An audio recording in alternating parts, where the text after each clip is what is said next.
आपको पूरी किताब पढ़नी है, और वो भी कौन सी, आपको एनसीईआरटी पे फोकस करना है। फिर oxygen and nitrogen containing compound जैसे कि कार्बोनिल कंपाउंड, सबसे ज्यादा वेटेज वाला चैप्टर कार्बोनिल कंपाउंड है। क्यों तुम दूसरे से कहते हो कि भैया मुझे एक टाइम टेबल दे दो, तुम्हारा टाइम टेबल अपना क्यों नहीं है? तुम अपना डेली टारगेट हिट क्यों नहीं कर रहे? वर्ड टू वर्ड पढ़ना है आपको, मतलब हर एक शब्द को आपको समझ जाना है कि एनसीईआरटी में ये लिखा है तो इसका मतलब क्या है। नमस्कार नमस्कार नमस्कार, आप सभी लोगों को एलके सर का प्यार भरा नमस्कार। स्वागत है दोस्तों आप सभी लोगों का आज की इस वीडियो में, जिसमें मैं आप सब लोगों के साथ 100 डेज स्ट्रेटजी डिस्कस करने वाला हूं कि आने वाले अगले 100 दिन के अंदर हम केमिस्ट्री को किस प्रकार से पढ़ें ताकि हमारे 99 परसेंटाइल आ जाएं जेईई 2026 के अंदर। तो देखो बच्चों, मुझे ऐसा लगता है कि आप लोगों को पहले तो जेईई मेंस जो फर्स्ट अटेम्प्ट होता है उसको टारगेट करना चाहिए, क्योंकि जेईई मेंस सेकंड हमेशा से ही थोड़ा सा टफ आता है, इसमें कोई शक नहीं है। आप जितने भी प्रीवियस ईयर क्वेश्चंस हैं उठा करके देख लीजिएगा। अगर आप क्लास 12 स्टूडेंट हैं तो आपको जेईई मेंस फर्स्ट को टारगेट करना चाहिए, और अगर आप एक ड्रॉपर स्टूडेंट हैं क्योंकि आप 11th और 12th का दोनों का सिलेबस पढ़ रहे हैं साथ साथ, तो थोड़ा सा समय लगता है उसको कंप्लीट करने के अंदर, तो उसमें आपको सेकंड अटेम्प्ट को ज्यादा टारगेट करना चाहिए, ये ऐसा डेटा भी कहता है। तो ऐसी क्या स्ट्रेटजी रहनी चाहिए, क्या क्या वो आइडियल स्टेप्स आपको लेने चाहिए जिससे आपकी केमिस्ट्री में आज से अगर स्टार्ट कर रहे हो या पहले से ही कोई स्टार्ट कर चुका है, पढ़ रहा है लेकिन तैयारी बहुत अच्छी नहीं चल रही है, या अगर कोई बच्चा ऑलरेडी बहुत अच्छे से प्रिपरेशन कर रहा है तो उसमें क्या बदलाव लाने चाहिए ताकि आप 99 परसेंटाइल प्लस हिट कर सको। तो सबसे पहले तो मैं आप लोगों को बताता हूं बच्चों वो ऐसे कुछ स्टेप्स जो आप लोगों को करने चाहिए, फिर मैं आपको एक आइडियल प्लान बना करके दूंगा जिससे आपके डेफिनेटली 99 परसेंटाइल बन जाएंगे। यदि आप लोग गद्दारी नहीं करते हैं तो, मक्कारी नहीं करते हैं तो, आपको कामचोरी नहीं करनी है। पहली चीज बच्चों, अपने आपका सिलेबस का जो है एक डेडलाइन सेट कर लीजिए, यानी कि दिसंबर तक आपको मेक श्योर कर लेना चाहिए कि मेरा जितना भी सिलेबस है वो मेरा कंप्लीट हो चुका हो, है कि नहीं। हो सकता है कि 5-10 दिन ऊपर नीचे चल जाएं, लेकिन ये बहुत ज्यादा आगे ना चला जाए, ये आइडियल सिचुएशन है। अब आइडियल चीजें हर जगह पर ऐसे फॉलो हो जाए बड़ा मुश्किल है कहना, लेकिन जेईई मेंस का जब एग्जाम होने ही वाला है जनवरी के अंदर, और अगर आप पहला अटेम्प्ट हिट करने की प्लान में हो तो आपको मेक श्योर करना है कि आपका जो सिलेबस का जो डेडलाइन है बच्चों वो दिसंबर हो जाना चाहिए, इससे लेट ना करें, वो भी दिसंबर का पहला वीक या सेकंड वीक के अंदर अंदर खत्म हो जाना चाहिए। दूसरा, आपको रिवीजन करनी है। रिवीजन करने के लिए बच्चों मैं कह रहा हूं, रिवीजन करने के लिए आपको वन शॉट का इस्तेमाल करना है, सीखने के लिए नहीं। मैंने वन शॉट बना रखे हैं क्लास 12 के, पर्टिकुलरली वो लेक्चर डाल रखे हैं, आप उन लेक्चर्स को देख सकते हैं। वन शॉट रिवीजन के लिए होते हैं। अगर आप स्क्रैच से सीखने का सोच रहे हैं तो भैया आप गलती कर रहे हैं। वन शॉट पढ़ने के लिए नहीं होता है, वन शॉट तो रिवाइज करने के लिए होता है। अगर आपके फंडामेंटल एकदम क्लियर नहीं है, स्टार्ट ही नहीं किया, सीखा ही नहीं है, और आप मेरे से सवाल पूछें कि सर वन शॉट से हो जाएगा क्या, तो भैया आप गलत सवाल पूछ रहे हैं। वन शॉट सिर्फ रिवीजन के लिए होता है। Try to be the better version of yourself. अपने आप को दूसरों से कंपेयर करना बंद करें, या फिर एक टीचर को भी दूसरे टीचर से कंपेयर करना बंद कर दीजिए कि भाई मैं तो उस टीचर से पढ़ता हूं, वो तो ज्यादा अच्छा है। आप पढ़ रहे हैं या नहीं पढ़ रहे वो मैटर करता है। आप अपने आप पे इंप्रूवमेंट ला रहे हैं या नहीं ला रहे वो ज्यादा मैटर करता है। तो आप अपने आप पर ज्यादा फोकस करें, भले ही दूसरे लोगों पर टैग लगाने से अच्छा यार उसकी तो प्रिपरेशन बहुत अच्छी चल रही है, वो तो रैंक ले आएगा। आप अपने बारे में सोचिए ना यार, आप अपना ख्याल रखिए। आपको अपनी रैंक के बारे में क्या पड़ी है, आपको अपनी रैंक को कैसे इंप्रूव करना है, पहले तो वो माइंड सेट बदलिए कि भैया ये मेरा गेम है, मुझे अपनी स्ट्रेटजी पे काम करना है, मुझे मेरी रैंक हासिल करनी है। वो तो जैसे कर रहा है मेहनत कर रहा है भाई, काम चोरी कर रहा है तो वो काम चोरी कर रहा है, तो कंपेयर नहीं करना है खुद को दूसरे से भी, और एक टीचर को भी दूसरे से कंपेयर नहीं करना है कि भाई वो वाला टीचर तो तेरे से बढ़िया है, वो वाला टीचर तो तेरे से अच्छा नहीं है। उससे क्या फर्क पड़ने वाला है। आपको अपने आप पर ज्यादा ध्यान देना है, आपको अपनी स्ट्रेटजी पे काम करना है। ये तो आइडियल बातें हो जाती है। अब मैं आपको बच्चों जो चीजें डिस्कस करने वाला हूं उसमें सबसे पहले आपके दिमाग में कुछ सवाल आएंगे कि सर ये कुछ सवाल है हमारे दिमाग में, क्या आप इन सवालों के बारे में डिस्कस कर सकते हो। पहला सवाल जो आपके दिमाग में आता होगा कि सर 100 डेज प्लान तो आप लेकर के आ गए हो, but is it possible to complete chemistry in 100 days. एक ये सवाल है, मैं इसके ऊपर चर्चा करूंगा। फिर आपको दिमाग में एक सवाल आएगा कि क्या मैं एनसीईआरटी को फोकस करूं या मैं एडवांस की किताबें सॉल्व करने लग जाऊं, क्या करना चाहिए सर मुझे। आ रहा है ये दिमाग सवाल में, बिल्कुल आ रहा होगा शायद। How should I prepare physical chemistry, sir physical chemistry पर कैसे मेरे को फोकस करना चाहिए, फिर इनऑर्गेनिक में आपको कैसे फोकस करना चाहिए, ऑर्गेनिक आपको कैसे करनी है। सर पढ़ तो रहा हूं मैं, मेहनत तो खूब कर रहा हूं सर, मेरे नंबर भी ठीक ठाक आ जाते हैं, कभी कभी बेकार भी आते हैं, लेकिन सर मेरा ना मन खराब हो जाता है, मैं डीमोटिवेट हो जाता हूं सर, मेरा डिसिप्लिन एकदम कट जाता है, जीरो हो जाता है, खत्म हो जाता है। तो how do I stay motivated when I feel starting late, मुझे ऐसा लगता है कि सर अब मैं बहुत लेट हो चुका हूं। एक कहावत है ना, कहते हैं ना जब जागो तब सवेरा। तो बाबू अगर आपने अभी भी शुरुआत कर ली है तो आपको घबराने की आवश्यकता नहीं है। मैं ये सारे सवालों का आंसर आपको आज इस वीडियो में करने वाला हूं, जिससे आपके परसेंटाइल 99 प्लस डेफिनेटली हो जाएंगे। यदि आप मुझसे वादा करते हैं, आप चैट बॉक्स में लिख दीजिए, हाँ सर पिंकी प्रॉमिस करता हूं, मैं पीपी करता हूं आपके साथ, मैं गद्दारी नहीं करूंगा, मेरे से जितना हो सकता है मैं उससे थोड़ा सा ज्यादा ही करूंगा, मैं और एक्स्ट्रा एफर्ट डालूंगा सर, गद्दारी बिल्कुल नहीं करूंगा, क्योंकि मेरी जिंदगी का सवाल है, किसी और की नहीं, ये मेरी जिंदगी का सवाल है। मुझे अपने जो माँ बाप हैं, खुद को, सबको आंसर देना है, मुझे सबको जवाब देना है कि मैंने क्या किया है, इतनी मेहनत की जो मैंने साल भर की, 2 साल की, मैंने कैसे उसको हासिल किया है। आइए बच्चों मैं आपको थोड़ा सा समझाता हूं। पहला सवाल, is it possible to complete chemistry in 100 days, तो इसका आंसर है बच्चों हाँ, बिल्कुल हाँ, यस। लेकिन कैसे सर, यस तो आपने कह दिया, लेकिन कैसे? मुझे ऐसा लगता है बच्चों अगर आपको 99 परसेंटाइल लेकर के आने हैं तो आप 65 से 70 मार्क्स ले आते हैं ना, 70 मार्क्स मान के चलते हैं, बहुत ज्यादा कम नहीं, बहुत ही ज्यादा भी नहीं लेंगे, करीबन आप 70 मार्क्स ले आते हैं तो आप 99 परसेंटाइल से ऊपर चले जाएंगे।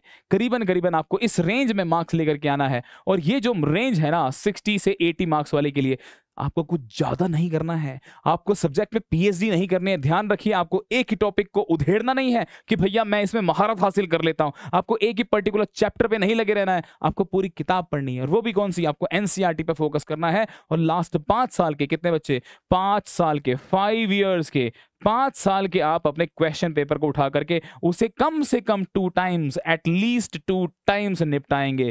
क्या मेरी बात सबको समझ में आ रही है? 2 टाइम क्यों कह रहे हो सर आप? पहली बार में तो आपको ऐसा लगेगा देख करके ये सवाल नया है, मेरे को सॉल्यूशन देखना पड़ रहा है, टीचर से डिस्कस करना पड़ रहा है, मेरे दोस्त से पूछना पड़ रहा है। दूसरी बार आपको जरूर करना है वो सवाल, ताकि आपको वो कॉन्सेप्ट रिवाइज हो जाए, आपको वो कॉन्सेप्ट एकदम से दिमाग में फ्रेश हो जाए कि अच्छा इसीलिए मेरे से नहीं हो रहा था, अब मेरे को समझ में आ रहा है। यानी कि 2 बार आपको, अब मैं 15-20 साल के लिए, मैं 43 इयर्स के क्वेश्चन सॉल्व करने के लिए नहीं कह रहा हूं, बस 5 साल के करिए, और वो भी 2 बार करिए, यानी कि 10 साल के हो जाएंगे ना। 2 बार करना है, रिपीट करना है, तब कि आपको सवाल देखते समझ में आया, अच्छा इस प्रकार से सॉल्व करना था।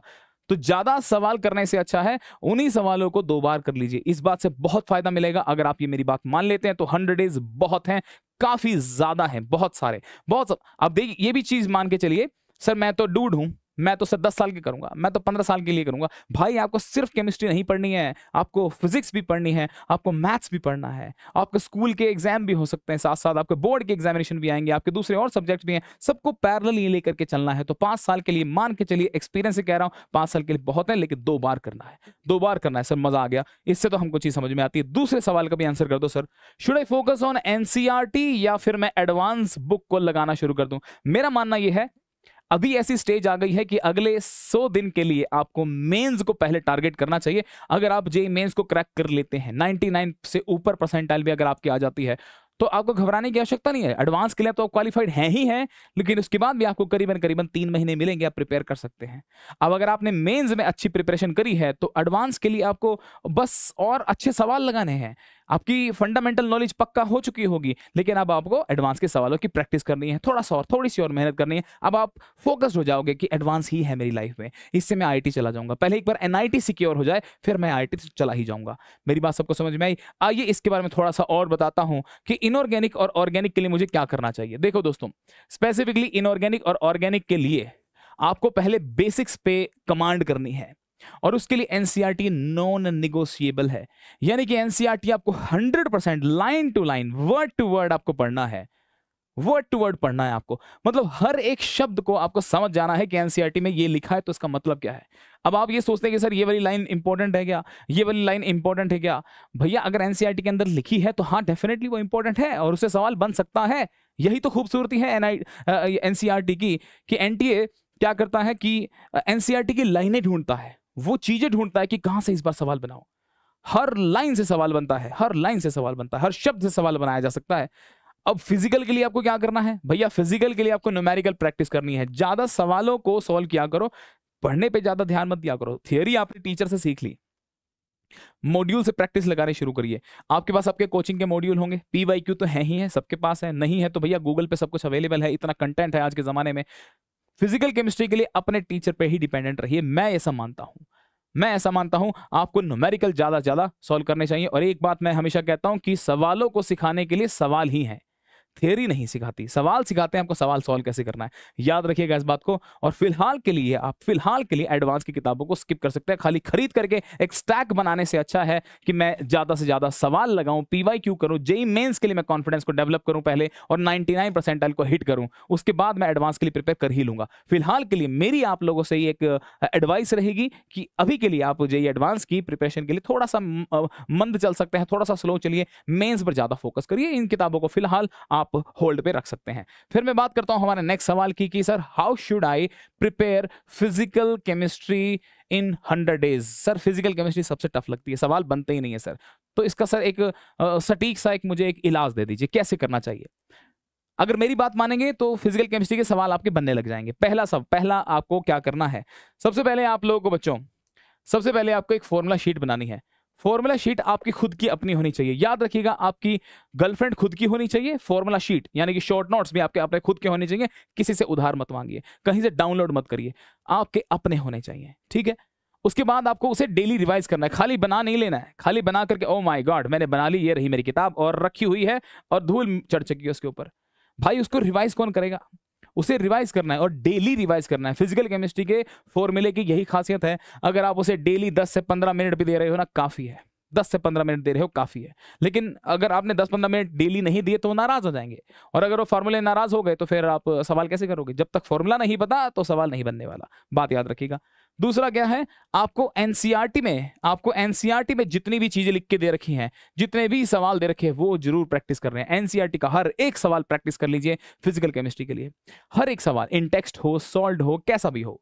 और उसके बाद आप अपने PYQ को सॉल्व करिए, फिर PYQ को सॉल्व कर लीजिए।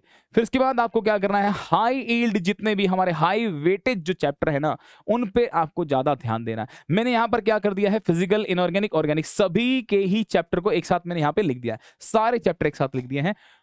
हालांकि मैं यहां पर बात कर रहा था कि मैं फिजिकल केमिस्ट्री पढ़ूं, कैसे पढ़ूं, लेकिन मैंने सोचा कि क्योंकि यहां पर बात हो रही है हाई यील्ड चैप्टर की, तो मैंने सभी को क्लब कर दिया। आइए एक बार के लिए देखते हैं कौन कौन से चैप्टर है फिजिकल केमिस्ट्री के लिए। आपको बच्चों पहले मोल कॉन्सेप्ट को बहुत अच्छे से कर लेना है, क्योंकि मोल कॉन्सेप्ट भैया आपका पीछा नहीं छोड़ेगा।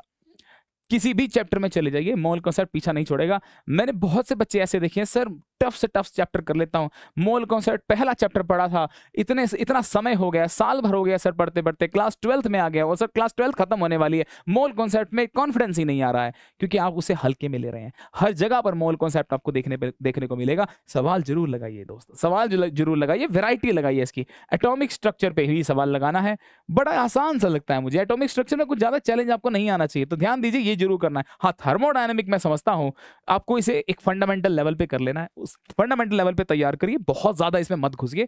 जितना मेंस लेवल के हैं, मेंस लेवल के सवालों को जरूर करिए। केमिकल इक्विलिब्रियम मुझे नहीं लगता आपको बहुत ज्यादा कुछ चैलेंज आएगा, ले शार्टलियर प्रिंसिपल को बहुत अच्छे से करना। फिर आता है हाँ आयोनिक इक्विलिब्रियम। अगर एक बच्चे से सवाल पूछा जाए कि बाबू तुझे क्लास 11 का सबसे डिफिकल्ट टॉपिक क्या लगता है फिजिकल केमिस्ट्री के अंदर, वो कहेगा आयोनिक इक्विलिब्रियम, वो कहेगा थर्मोडायनामिक्स, बिल्कुल सही बात है।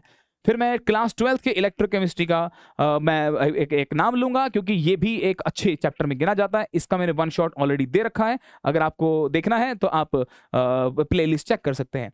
सॉल्यूशन चैप्टर का भी वन शॉट मैंने दे रखा है, उसको भी आप एक बार के लिए देख सकते हैं। GOC बाबू, मैं एक बात बोलता हूं कि अगर आपको देश का प्रधानमंत्री कौन है नहीं पता, कोई दिक्कत नहीं है। आपको देश का आपके अपने स्टेट का मंत्री कौन है नहीं पता, कोई बात नहीं। एजुकेशन मिनिस्टर कौन है नहीं पता, कोई बात नहीं। जनरल नॉलेज नहीं है, कोई बात नहीं। लेकिन अगर आप साइंस पढ़ रहे हैं, आप केमिस्ट्री पढ़ रहे हैं और आपको जनरल ऑर्गेनिक केमिस्ट्री नहीं आती, तो खुदा आपको माफ नहीं करेगा।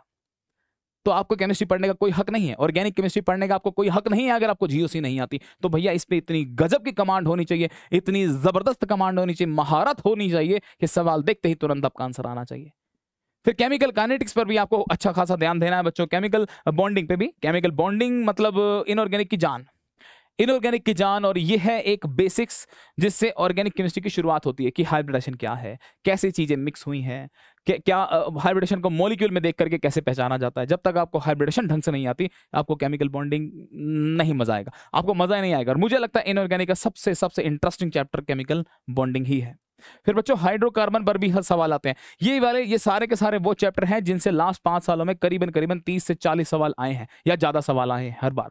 मैं सारे के सारे शिफ्ट, सारे के डेज जितने भी हुए हैं सभी के सभी मिला करके आपको डेटा के अनुसार बता रहा हूं। इसमें करीबन 40 से 50 साल सभी चैप्टर में, इन सारे चैप्टर में बने हैं, यानी कि ये वो हाई यील्ड या वो हाई वेटेज चैप्टर है।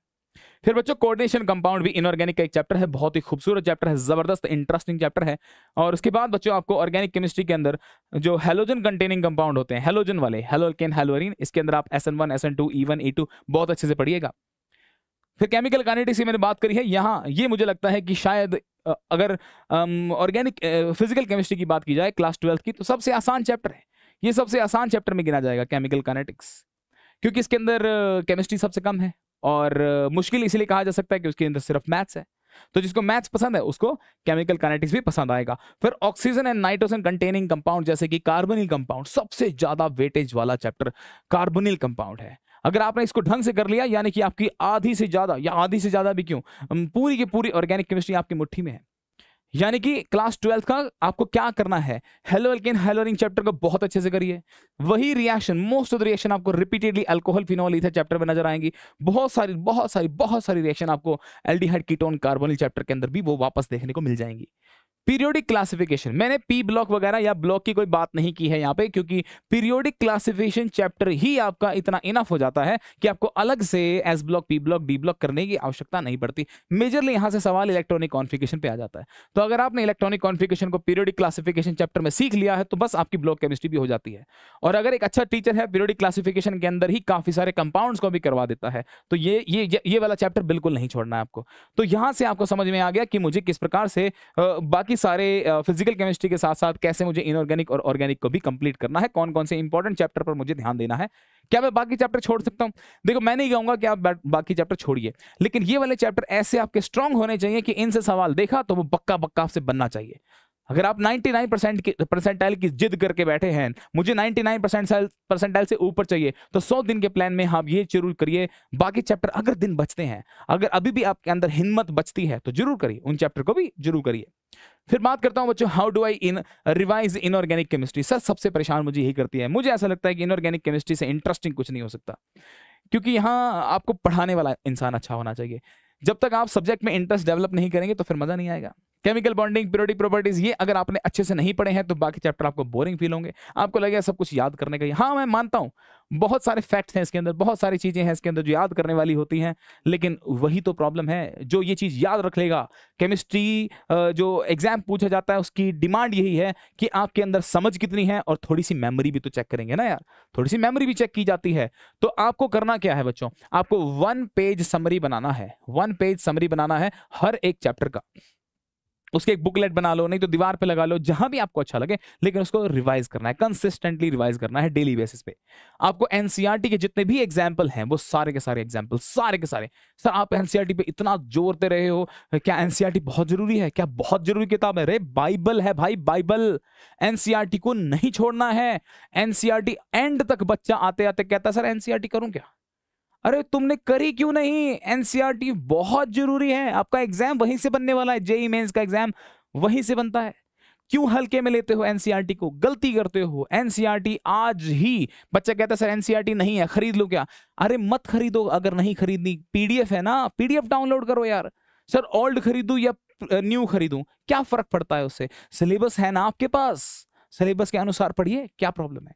लेकिन एनसीईआरटी को पढ़ना है, मल्टीपल रीडिंग लगानी है, हाईलाइट करना है, आपको हाईलाइट करना है टेक्स्ट को। मान लीजिए आपने कोई लाइन पढ़ी, आपको ये इंपॉर्टेंट लगी, अरे वाह ये तो मेरे लिए न्यू है, शायद अंडरलाइन कर दो। फिर से जब आप नेक्स्ट रीडिंग लगाएंगे आपको लगेगा ये वाली लाइन मैंने क्यों अंडरलाइन की थी, अच्छा इसीलिए, ओके ओके ओके, अब ये तो मुझे हाईलाइट भी कर देनी चाहिए। जब भी जितनी बार आप रीडिंग करेंगे हर बार आपको कुछ ना कुछ ऐसा मिलेगा, नया मिलेगा। ओ ये पिछली बार मुझसे छूट गया था, ये मैं पिछली बार कैसे इसको मैंने इग्नोर कर दिया, ये तो ज्यादा इंपॉर्टेंट लग रहा है, ये तो मैं जानता ही नहीं था। ऐसे करके आपको पूरी की पूरी इनऑर्गेनिक को भर देना है, रंगों से भर दीजिए और ध्यान दीजिए कि ये रंग जो होंगे आपके जीवन को रंगीन कर सकते हैं, आपकी रैंक बेहतरीन ला सकते हैं। याद रखिए, हम इंसान चाहता है कि रैंक छोटी और सैलरी बड़ी होनी चाहिए। अगर आप ऐसा चाहते हैं तो मेहनत करनी पड़ेगी। 100 डेज की बात है यार, सिर्फ 100 दिन कह रहा हूं, सिर्फ 100 दिन। जीवन आपका है, आप IITian अपने नाम के आगे लगाएंगे। इससे ज्यादा क्या उम्मीद चाहिए, इससे ज्यादा आप क्या चाहते हैं। फिर बच्चों 5वें क्वेश्चन के बारे में बात करते हैं कि how do I stay motivated. भाई अपने हालात के बारे में सोचो। थोड़ा सा मैं आपको यहां पे समझाऊंगा कि हम जो मिडिल क्लास जो बच्चे होते हैं, जैसे कि मैं आप जैसे, हमारे पास कोई और ऑप्शन नहीं है, हमारे पास सिर्फ और सिर्फ पढ़ाई होता है। और मुझे नहीं लगता कि पढ़ाई से आसान कोई काम है। बैठ के पढ़ना ही तो है यार। उसके बारे में सोचो जो बाहर धूप में बारिश में मेहनत कर रहा है, थोड़ा सोचिए। मैं एक सबसे आसान काम कर रहा हूं, मैं बस एक कमरे में बैठ करके मैं वीडियो लेक्चर देखता हूं, मैं वीडियो सुनता हूं, मैं नोट्स बनाता हूं। इससे आसान जीवन में क्या हो सकता है। अगर हम इस सबसे आसान काम में भी गद्दारी कर रहे हैं तो फिर अच्छी बात तो नहीं है ना। फिर मोटिवेशन क्यों चाहिए तुम्हें। अपने घर के हालात, अपने जीवन के हालात सुधारने हैं तो क्यों चाहिए तुम्हें मोटिवेशन। मुझे एक बात बताइए, किस बात की मोटिवेशन ढूंढ रहे हो। डिसिप्लिन क्यों नहीं है लाइफ में, क्यों नहीं तुम डेली अपना टारगेट हिट करते हो, क्यों तुम दूसरे से कहते हो कि भैया मुझे एक टाइम टेबल दे दो। तुम्हारा टाइम टेबल अपना क्यों नहीं है, तुम अपना डेली टारगेट हिट क्यों नहीं कर रहे, क्यों तुम्हें मोटिवेशन चाहिए। मोटिवेट रहो, सेल्फ मोटिवेटेड रहो, किसी से उधार मत मांगो। मोटिवेशन उधारी होती है, उधार की होती है भाई। बंद करो ये नाटक, डिसिप्लिन लाओ जीवन के अंदर। जितना ज्यादा डिसिप्लिन होगा अपने आप कंसिस्टेंसी आएगी और अपने आप प्रयास तुम्हारे निरंतर हो जाएंगे और गद्दारी बिल्कुल बंद हो जाएगी और आपका रिजल्ट आपके फेवर में आएगा। जो IIT चाहोगे वो मिलेगी। तो मेरे भाई अपने डेली टारगेट सेट किया करो कि मुझे आज इतना माल करना ही है। कैसे करना है वो मुझे अपने आप फिगर आउट करना है। टालो मत यार इसको, है ना, कि यार आज चलो आज मैंने इतना सोचा था, मैंने इतना सही किया इसका, अब बाकी कल करेंगे। तुमसे इतना क्यों नहीं हो पाया। अपनी लिमिटेशन या तो पता लगाओ कि नहीं मैंने ज्यादा सोच लिया था, मैं इतना ही कर सकता हूं, पर इतना डेली तो कर। उसको भी क्यों काट रहा है। अरे सर आज फलाना की शादी थी, सर आज फलाना ने फोन कर दिया, सर आज दोस्त ने बुला लिया, सर आज गर्लफ्रेंड नाराज हो गई, सर आज ये हो गया, सर आज वो हो गया। अरे बहाने तो सबके पास है यार, रिजल्ट है क्या सबके पास। रिजल्ट तो फिर वही गिने चुने लोगों के पास ही है। IIT तो गिने चुने लोग ही जाते हैं। NTE को भी पता है प्रिपेयर करने वाला बच्चा बहुत कम है। क्या आप वो एक नहीं हो सकते। क्या आपके अंदर वो उम्मीद नहीं है कि यार मैं भी तो कर सकता हूं। क्या आपके अंदर दिमाग कम है। नहीं, ऊपर वाले ने सबको बराबर दिमाग दिए, बस एफर्ट्स हम करते हैं। हमें पता है कि हमारे लिए चीज ज्यादा क्या इंपॉर्टेंट है। अगर आपको लगता है आपके लिए JEE की प्रिपरेशन ज्यादा इंपॉर्टेंट है तो क्यों कर रहे हो गद्दारी है। किस बात की मोटिवेशन चाहिए। आज से आप खुद मोटिवेटेड रहिए और इस वीडियो के कमेंट सेक्शन में आकर के आप डेली, अगर आप सच में मोटिवेटेड हैं, सच में अगर आप अपना प्लान फॉलो कर रहे हैं, डेली आइए एक कमेंट ड्रॉप करके जाइए, सर यस मैंने आज का टारगेट डन कर दिया। ये आपका एक रिमाइंडर होगा, ये आप अपने आप को एक चैलेंज दे रहे हैं कि डेली मैं आ रहा हूं और वीडियो पे कमेंट करके जा रहा हूं कि सर आज का टारगेट डन। चाहे वो कितने भी बजे आप आकर के कमेंट कर रहे हो, मैं मान जाऊंगा आपको, मैं आपको मान जाऊंगा। और मैं वादा करता हूं आपसे, जिस दिन आपका IIT क्रैक होगा मैं चलूंगा आपके साथ, आपके IIT में एडमिशन दिलवाने, आपका दाखिला दिलवाने। केमिस्ट्री को बच्चों हल्के में मत लीजिए। केमिस्ट्री आपकी रैंक बना भी सकती है, बिगाड़ भी सकती है। याद रखिएगा, केमिस्ट्री आपकी रैंक बना भी सकती है, बिगाड़ भी सकती है। तो क्यों ना रैंक बनाई जाए, है ना। चलिए अब आपको मैं 100 डेज ब्रेकडाउन दे देता हूं, जिसमें बच्चों आपको डे 1 to 30 क्या करना चाहिए। NCERT, inorganic, physical and basics of organic. Basics सारे रगड़ दो, सारे के सारे बेसिक्स रगड़ दो। NCERT कुछ नहीं, बस NCERT बाबू, सिर्फ और सिर्फ NCERT। क्या इतना नहीं कर सकते खुद के लिए। क्या खुद के लिए इतना नहीं कर सकते। कर सकते हैं सर, करके दिखाएंगे सर हम। 31 to 60 में आपको PYQ प्रैक्टिस करने हैं, साथ साथ अपने वीक एरियाज, अगर आपके पास समय बचता है, ये तो मैंने आपको आइडियल प्लान दे दिया, वीक एरियाज पर काम करिए। ध्यान रखिए भैया, मेरे को एक चैप्टर में महारत हासिल नहीं करनी है। मैं फिर से एक रिमाइंडर दे रहा हूं, आपको एक चैप्टर में चैंप नहीं बनना है। अरे भाई साहब मैंने थर्मोडायनेमिक को ऐसा कर लिया है, मैंने ऐसा कर लिया है, बस पूछे मत। मान लीजिए इस साल थर्मोडायनेमिक से एक ही सवाल आता है, फिर सर मैंने आयनिक नहीं किया, सर मैंने केमिकल बॉन्डिंग भी नहीं किया, सर मैंने कोऑर्डिनेशन कंपाउंड भी नहीं किया, सर मैंने इलेक्ट्रोकेमिस्ट्री भी नहीं किया, लेकिन सर थर्मोडायनेमिक, हाँ हाँ मजा आ जाएगा सर। एक सवाल देखो आप, बाबू बाकी सवाल भी तो करने हैं, सिर्फ थर्मोडायनेमिक थोड़ा ना आने वाला है एग्जाम में। तो आपको हर चैप्टर पे जो जो मैंने हाई वेटेज चैप्टर के बारे में बात की है उनके ऊपर जरूर काम करिए, ठीक है सर। उसके बाद जो डे 61 से 90 है, आपको क्या करना है, फुल लेंथ मॉक टेस्ट देने हैं और फास्ट रिवीजन करनी है। सर फास्ट रिवीजन कैसे होगी, वही जो शॉर्ट नोट्स बनाए थे, जो फॉर्मूला लिस्ट बनाई थी, याद आ गया। सो फाइनली आपको लास्ट के 10 दिनों में फाइनल रिवीजन करनी है, एनसीईआरटी की रीडिंग करनी है, वही जो हाईलाइट कर रखा है। अब आपको देखते ही पता, अरे ये तो मैंने पढ़ रखा है यार, ये लाइन मैंने पढ़ रखी है, ये इंपॉर्टेंट थी, मैंने हाईलाइट किया था, अंडरलाइन किया था। और लास्ट में एरर नोटबुक बनाते हो, बनाया करो। जब भी आपका मॉक टेस्ट आपने दिया तो आपसे क्या गलतियां हुई थी, क्या मिस्टेक्स की थी आपने, वो मिस्टेक्स आप लिखो ताकि अगली बार वो मिस्टेक्स आपसे ना हो। और वही मिस्टेक वाली किताबों से ही रिवीजन होती है, और किसी तरीके से रिवीजन नहीं हो सकती।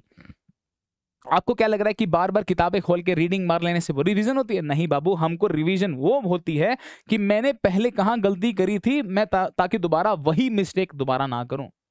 एक बार आपसे गलती हुई तो ठीक है, कोई दिक्कत नहीं, वही गलती आप दोबारा कर रहे हो तो मूर्ख बोला जाता है उसको। और मेरे बच्चे मूर्ख नहीं है, बात समझ में आ गई आपको मेरी?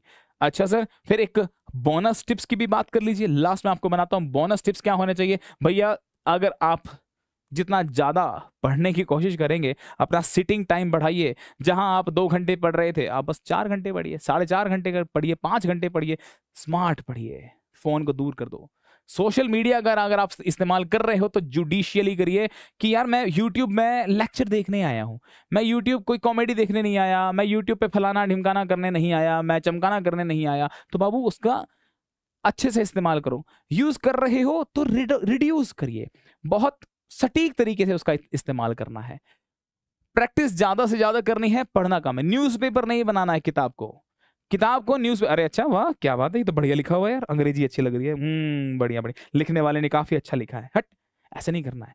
रीड कम करिए, स्टडी करिए, उसको प्रैक्टिस करिए। स्टडी में और रीडिंग में फर्क है, अंतर है। And focus on your progress. दूसरों की प्रोग्रेस के ऊपर कभी भी आप सवाल मत उठाइए कि तेरी तो यार, तेरा तो किस्मत थी, किस्मत से तो क्या यार, ऊपर वाला यार कमाल आदमी है, मेरी तो किस्मत ऐसी सी है। भाई उसने मेहनत की है। और दूसरों, एक टीचर को दूसरे टीचर से जिस दिन आप कंपेयर करना बंद कर देंगे, आपकी तरफ ज्ञान फ्लो होना शुरू हो जाएगा, आपकी तरफ ज्ञान फ्लो होना शुरू हो जाएगा, और फ्लो होकर के आप में समा जाएगा। तो इस बात का ध्यान रखना है कि मुझे अपने आप को किसी दूसरे से कंपेयर नहीं करना है, मुझे किसी टीचर को दूसरे टीचर से कंपेयर नहीं करना है, मुझे अपना बेस्ट बनना है। तो बच्चों, मैं उम्मीद करता हूं ये वीडियो आप लोगों के लिए काफी हेल्पफुल रहेगी। तो अगर आप इसको सटीक तरीके से इस्तेमाल करते हैं, गद्दारी नहीं करते हैं, कामचोरी नहीं करते हैं, आप सभी लोगों को मेरी तरफ से वेरी वेरी गुड लक, बहुत बहुत all the best, and thank you so much. मिलता हूं नेक्स्ट वीडियो में, तब तक के लिए अलविदा।